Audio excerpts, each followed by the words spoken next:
This is the 60th anniversary of the end of World War II.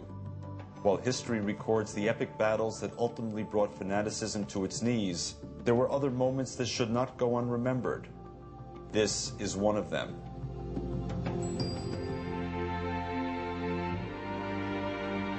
Dearest mine, again, no mail.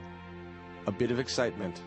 An NBC reporter phoned me last night and told me he wanted to broadcast part of my service on this Sunday afternoon.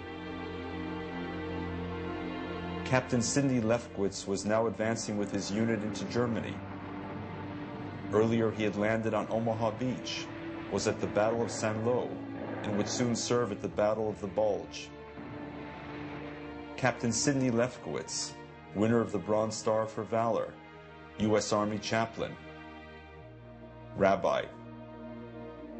This afternoon we arranged for the broadcast.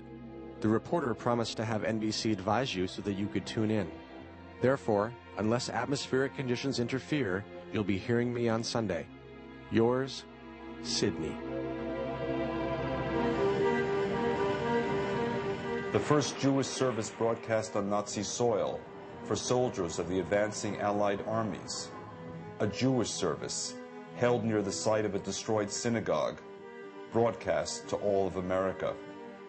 And perhaps even more significantly, a broadcast that was to be rebeamed directly to the German people. A warning, in the words of Milton Krentz, radio director of the American Jewish Committee, that the Allied armies, composed of every color, faith, and nationality, will never halt until freedom takes the place of tyranny on every inch of Axis soil. And so the stage was set for one of the most moving gestures of the war. The National Broadcasting Company, in cooperation with the American Jewish Committee, brings you now a special broadcast of historic significance, with the first Jewish religious service broadcast from Germany since the advent of Hitler. This service is being held in an open field underneath a blue sunlit sky.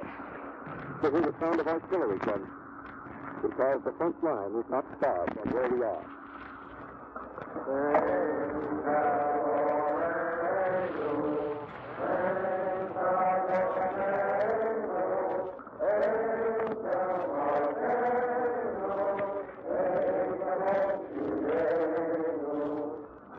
Even as we sadly regard the ruins amidst which we stand, we are solaced with the thought an everlasting memorial consecrates the sacrifice, and upon it is written in letters that glow like burning coals, the spirit of man cannot be conquered.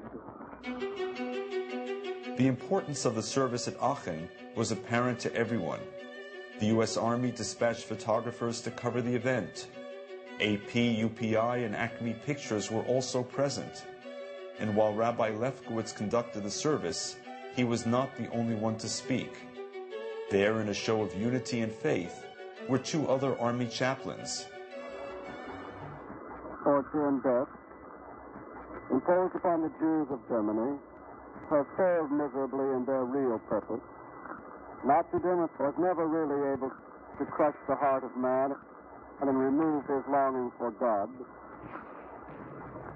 May one of the good fruits born of this war be religious freedom for all men.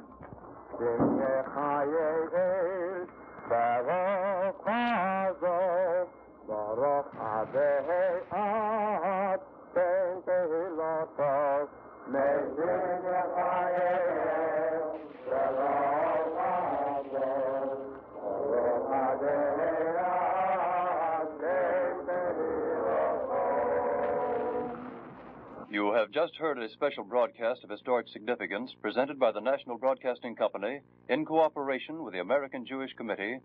Complete copies of this historic broadcast may be obtained free of charge by writing directly to the American Jewish Committee, 386 4th Avenue, New York, 16, New York. 60 years after the world stared into the abyss, this anniversary serves as a reminder that we must continue to challenge bigotry and hatred wherever they exist, that we must continue to make ourselves heard in the face of indifference, and that we must continue to speak out steadfastly for democracy and mutual respect. This is David Harris of the American Jewish Committee.